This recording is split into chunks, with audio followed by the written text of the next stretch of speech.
ലളിത ചേച്ചി, അഭിനന്ദനങ്ങൾ. മോദി ഒരു വിഷു കൈനീട്ടൊക്കെ തന്നിട്ടുണ്ടല്ലോ, നിങ്ങൾക്ക് വലിയ സന്തോഷമാണ്. 53 രൂപ സാധാരണ ഗ്യാസിന് കൂട്ടിയിരിക്കുന്നു. അതുപോലെ തന്നെ പ്രത്യേക പദ്ധതിയിലുള്ള ഉജ്ജ്വല പദ്ധതിക്ക് അതേ റേറ്റ് കൂട്ടിയിരിക്കുക, 553 മോദിജി പറയുന്നത് ക്ഷേമ പ്രവർത്തനങ്ങൾക്ക് വേണ്ടിയിട്ടാണ് ഈ കാശ് എന്നൊക്കെയാണല്ലോ. ക്ഷേമ പ്രവർത്തനങ്ങൾ നടക്കേണ്ടത് ഇങ്ങനെ പാവപ്പെട്ടവന് പോക്കറ്റ് അടിച്ചുകൊണ്ടല്ല.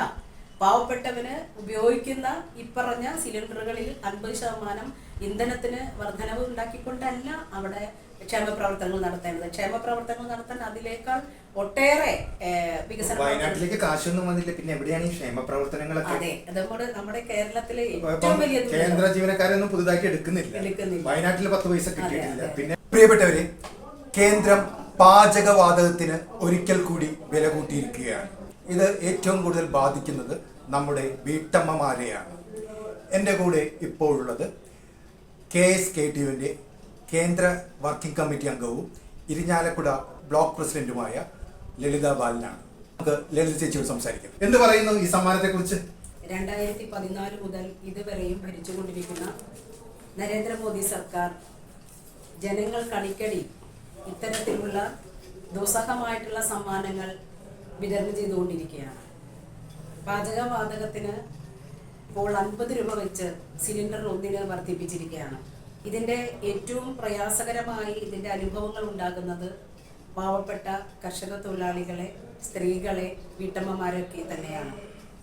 ചേച്ചി ഇടപെട്ട് ചോദിക്കട്ടെ. ഞാൻ ആദ്യം തന്നെ പറഞ്ഞു സമ്മാനമായി എന്ന് പറഞ്ഞു. ചേച്ചി അതിനോട് വിയോജിക്കുന്നു തോന്നും. ചേച്ചി നമ്മുടെ ഇന്ത്യയുടെ പാരമ്പര്യ രീതിയിലേക്കും അതുപോലെ ഇന്ത്യയുടെ പഴയ സംസ്കാരത്തിലേക്കും നിങ്ങൾ ഗ്യാസ് ഉപയോഗിക്കേണ്ട, വിറകുകൊള്ളി ഉപയോഗിച്ചുകൂടെ എന്നല്ലേ മോദി പറയുന്നത് കൃത്യമായിട്ട്? വിറകുകൊള്ളി ഉപയോഗിക്കൂ എന്ന് പറയുമ്പോൾ ഇവിടെ ഏറ്റവും പ്രധാനപ്പെട്ട ഒരു പ്രശ്നം എന്നുള്ളത് ആഗോളതാപനം. ആഗോളതാപനത്തെ എങ്ങനെ മറികടക്കാം എന്ന് ഗവേഷണം നടത്തിക്കൊണ്ടിരിക്കുകയാണ് എല്ലാ രാജ്യങ്ങളും. ആഗോളതലത്തിൽ ആഗോളതാപനം എങ്ങനെ മറികടക്കാം എന്ന് പറയുമ്പോൾ വിറകടുപ്പ് ഉപയോഗിച്ചാൽ തീർച്ചയായും കാർബണിക സംയുക്തങ്ങളുടെ ഉത്സർജനം നടക്കും. അത് നമ്മുടെ പ്രകൃതിക്ക് ദോഷമാണ്, കാലാവസ്ഥ വ്യതിയാനങ്ങൾ ഉണ്ടാക്കും.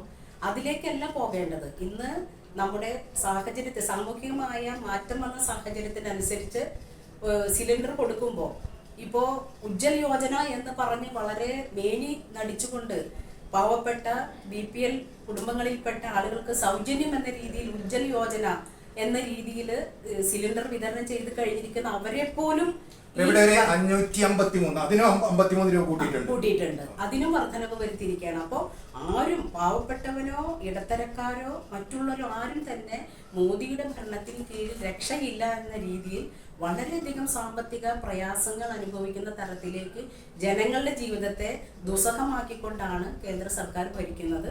പാവങ്ങൾ അവരുടെ മുമ്പിൽ കണ്ണിൽ ആരുമല്ല, കുത്തക മുതലാളിമാരെ സംരക്ഷിക്കേണ്ടുന്ന നിലപാടാണ് ഇപ്പോൾ എടുത്തുകൊണ്ട്. ചേച്ചി, ഇതിൽ പ്രധാനപ്പെട്ട ഒരു ചോദ്യം, നമ്മൾ കുറച്ച് വർഷങ്ങൾക്ക് മുമ്പ് BJP ആദ്യമായിട്ട് അധികാരത്തിലേറും പറഞ്ഞിരുന്നു രാജ്യാന്തര വിപണിയാണ് ഒരു പ്രശ്നം. രാജ്യാന്തര വിപണിയിൽ വില കുറച്ചു കഴിഞ്ഞാൽ, രാജ്യാന്തര വിപണിയിൽ വലിയ രീതിയിൽ വില കുറഞ്ഞു വന്നിരിക്കുന്നു. ഇപ്പോൾ ആഗോള വിപണിയിൽ ക്രൂഡ് ഓയിലിന് വില കുറയുമ്പോൾ തീർച്ചയായും നമ്മുടെ ഇന്ത്യക്കകത്തും അതിൻ്റെ ഗുണം പാവപ്പെട്ടവന് ലഭിക്കേണ്ടതുണ്ട്.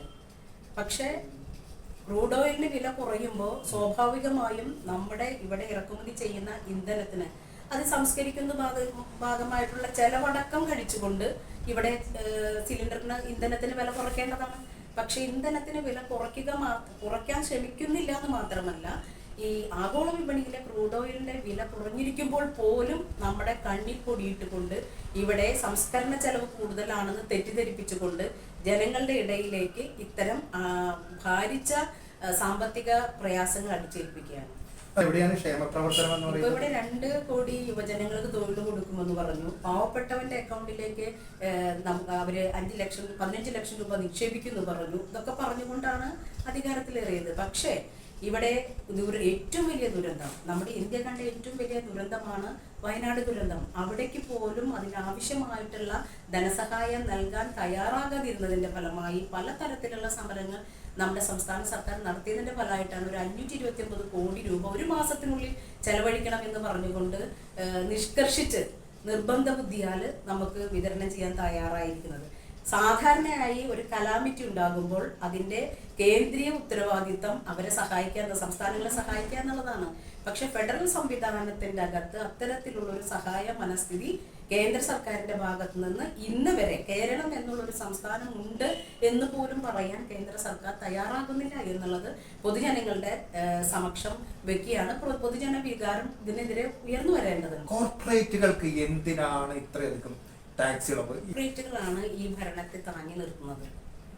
തീർച്ചയായും 2014 മുതലുള്ള ഓരോ തെരഞ്ഞെടുപ്പുകളും 3 തവണയായി ഇപ്പോൾ പാർലമെന്റ് തെരഞ്ഞെടുപ്പ്, ഈ അവസാനം നടന്ന 2021 തെരഞ്ഞെടുപ്പ് അടക്കം നോക്കുമ്പോൾ ഇലക്ട്രൽ ബോണ്ടുകൾ വാങ്ങിച്ചുകൊണ്ട്, അതായത് കുത്തക കോർപ്പറേറ്റുകളായിട്ടുള്ള ആളുകളുടെ സഹായങ്ങൾ സ്വീകരിച്ചുകൊണ്ട് ഇവിടെ ഭരണം നിലനിർത്താനുള്ള ശ്രമങ്ങളാണ് നടത്തിക്കൊണ്ടിരിക്കുന്നത്.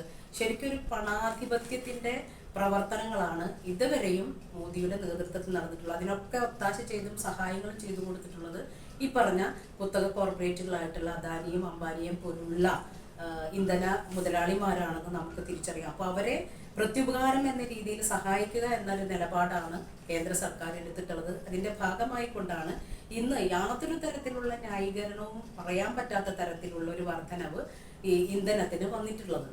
ചേച്ചി, സാധാരണ ഇന്ത്യയിൽ ഇതുപോലുള്ള ജനവിരുദ്ധമായ കേന്ദ്ര ഗവൺമെന്റ് തീരുമാനം ഉണ്ടാകുമ്പോൾ വലിയ പ്രതിഷേധങ്ങൾ പ്രതിപക്ഷ കക്ഷികളെല്ലാം ഉയർത്താറുണ്ട്. എന്നാൽ ഈ കേരളത്തിൽ ഉൾപ്പെടെ കോൺഗ്രസോ മറ്റുള്ള സംഘടനകളോ ഒരു പ്രതിഷേധവുമില്ല. ഇടതുപക്ഷത്തിന്റെ ഒറ്റപ്പെട്ട പ്രതിഷേധങ്ങൾ മാറ്റി നിർത്തിയാൽ ഒരു പ്രതിഷേധം. എന്തുകൊണ്ട് ഇന്ത്യയിൽ പ്രതിഷേധങ്ങളുടെ കാലം ഇല്ലാതായോ? ഉത്തരം പറയേണ്ടതാണ് ചേച്ചി ഉൾപ്പെടെയുള്ള രാഷ്ട്രീയ പ്രവർത്തകർ.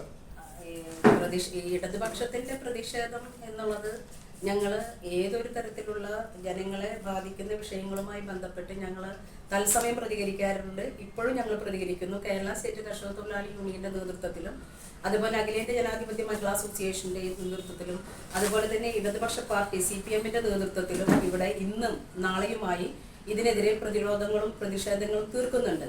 പക്ഷേ മറ്റു പാർട്ടികൾ അത് എന്ത് ചെയ്യുന്നില്ല എന്നുള്ളത് കോൺഗ്രസ് എന്ത് ചെയ്യുന്നില്ല എന്നത് കോൺഗ്രസിന്റെ വക്താക്കളാണ് പറയേണ്ടത്. അതിന് മറുപടി പറയാൻ നമുക്ക് പറ്റില്ല. അവരെന്തുകൊണ്ട് അതിന് തയ്യാറാവുന്നില്ല എന്നുള്ളത് പറയുമ്പോൾ അവരെല്ലാവരും ഒറ്റക്കക്ഷിയായി നിൽക്കുന്നു എന്ന് മാത്രമേ നമുക്കിത് കാണാൻ പറ്റുള്ളൂ. അതായത് കോൺഗ്രസ് BJP-യോടൊപ്പം പല സാഹചര്യങ്ങളും ചേർന്ന് നിൽക്കുന്നു എന്ന് പറയാൻ മാത്രമേ നമുക്ക് കഴിയൂ. അവരുടെ വിശദീകരണം തരേണ്ടത് അവരുടെ പാർട്ടിയാണ് എന്ന്. അപ്പം ഇത്രയും നേരം തിരക്കിട്ട് എന്നോട് സംസാരിച്ചതിന് ഒരുപാട് നന്ദി.